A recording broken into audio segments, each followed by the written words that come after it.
Hai Sobat BKN, ketemu lagi di Q&A. Aku Khadijah, mau menjawab 5 pertanyaan pilihan di media sosial dan kanal pengaduan BKN. Langsung saja aku bacain ya. Mohon izin Bapak Ibu, saya dari Dinkes Provinsi Sumatera Barat ingin bertanya, apakah benar jika saya belum mengikuti ujian pemetaan kompetensi kepegawaian, instansi saya tidak mengizinkan saya untuk mengikuti pengusulan perpindahan jabatan fungsional?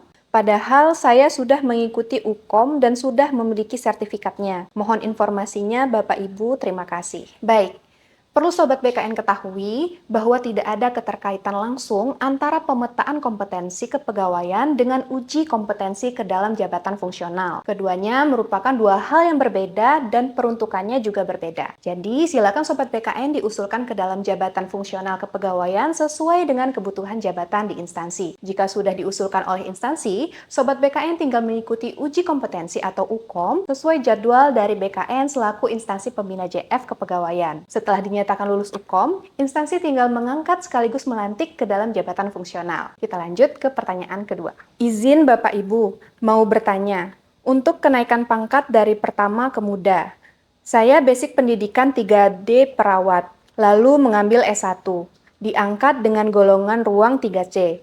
Kemudian kuliah S1 lalu mengikuti persamaan menjadi golongan ruang 3A.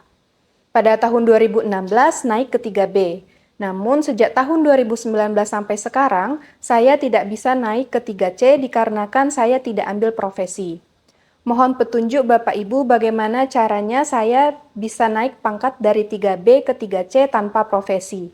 Sebab saya sudah ikut UKOM untuk naik jenjang dari JF ahli pertama ke ahli muda. Nah, karena ini menyangkut jabatan yang mengharuskan syarat profesi seperti nurse, maka Sobat BKN untuk bisa naik ke jenjang dan pangkat golongan berikutnya harus terlebih dahulu memperoleh gelar profesi. Karena Pasal 58 Peraturan Menteri PAN dan RB nomor 35 tahun 2019 mengatur bahwa perawat yang belum memiliki ijazah profesi nurse tidak dapat diajukan kenaikan pangkat atau jenjang yang setara dengan pangkat jenjang nurse. Kasus seperti ini sama halnya dengan ketentuan kenaikan jenjang bagi dokter umum dan dokter spesialis ya. Jadi, karena Sobat BKN sudah S1 perawat, tinggal dilanjutkan untuk gelar profesi nurse-nya ya. Nah, kita beralih ke pertanyaan berikutnya. Selamat siang.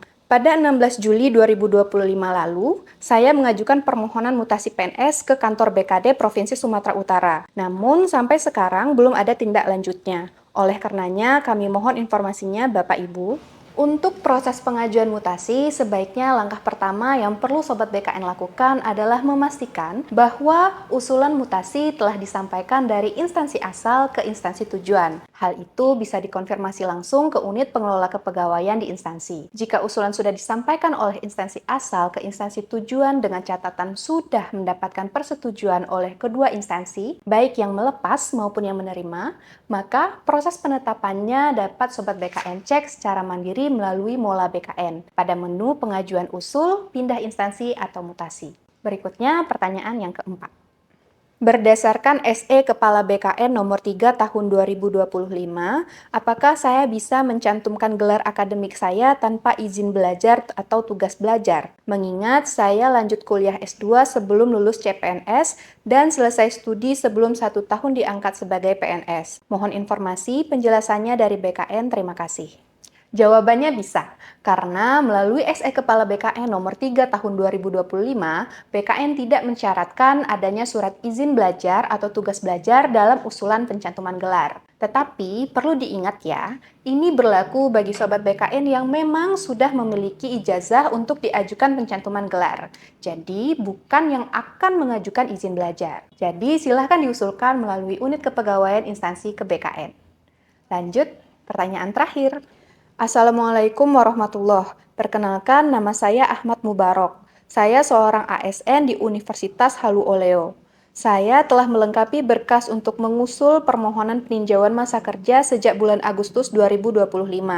Akan tetapi, status di sistem tidak berubah sejak bulan Agustus dengan keterangan usul telah disetujui oleh pejabat berwenang di instansi. Saat ini sedang menunggu verifikasi di BKN.